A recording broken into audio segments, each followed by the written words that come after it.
This is Melissa Hood from the Parent Practice, and I'm going to tell you how to get kids to do what you ask in 3 easy steps. Would you like your kids to do what you ask them without you having to raise your voice and repeat yourself time and time again? Have you ever found yourself having to shout before they pay any attention? Do they sometimes go off saying they'll do it, but then later you find them still with the task not done?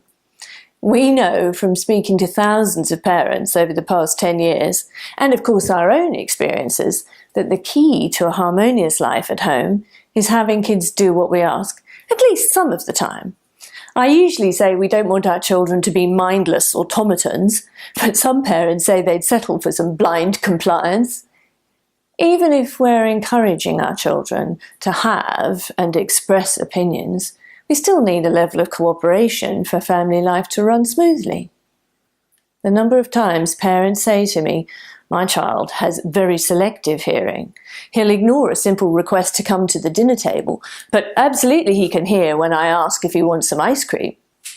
It's often the case that we train our children not to pay attention until we've repeated ourselves over and over, and they only take us seriously when we have, on the 8th repetition, raised our voice like a screaming banshee.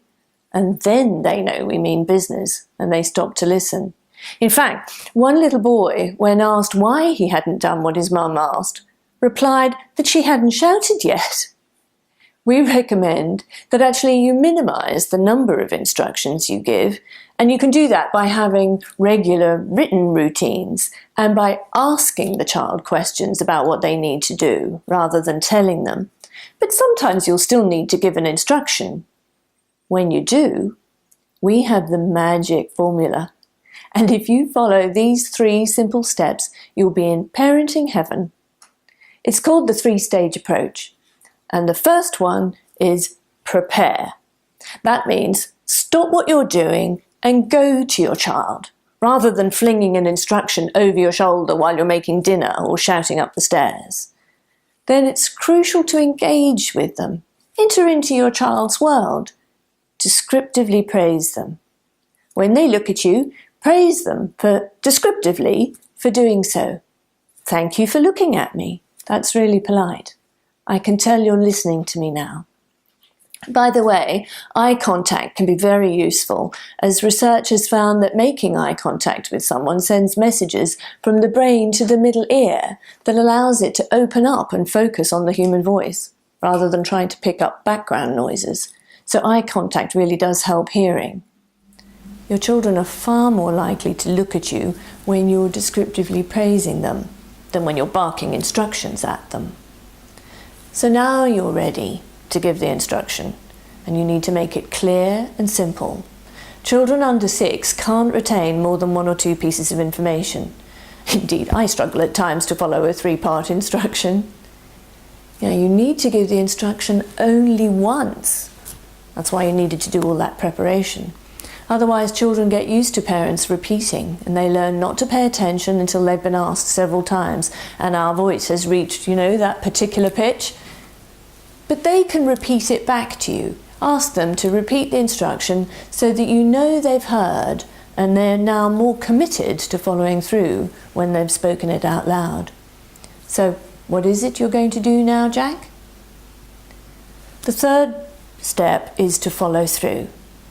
We need to wait in their space rather than walk away. Stay with them until the instruction is carried out to your satisfaction.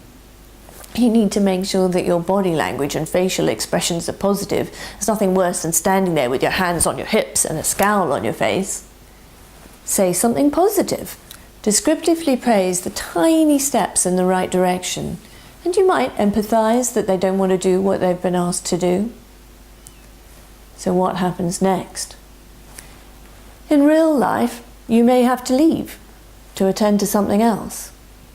But it's important that nothing else the child wants to do happens until he's done what he has to. You might have to come back to it later. Also, when giving instructions, think about how authoritative your words and your body language are. Unless it really is optional, avoid requests, such as Would you like to set the table? Shall we have a bath now? Do you mind making your bed? Get a stroppy tween and their response could be, yeah, I do mind, or no, I wouldn't like to set the table, thanks. Far better to make your language intentional. You need to. It's time to. What's our rule here? So good luck with using this new approach to giving instructions.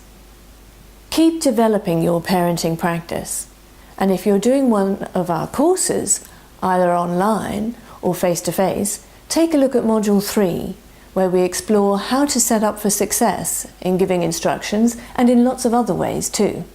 I hope you found this useful, and if you would like other great ideas, tips and videos for bringing out the best in your children, stay tuned to theparentpractice.com.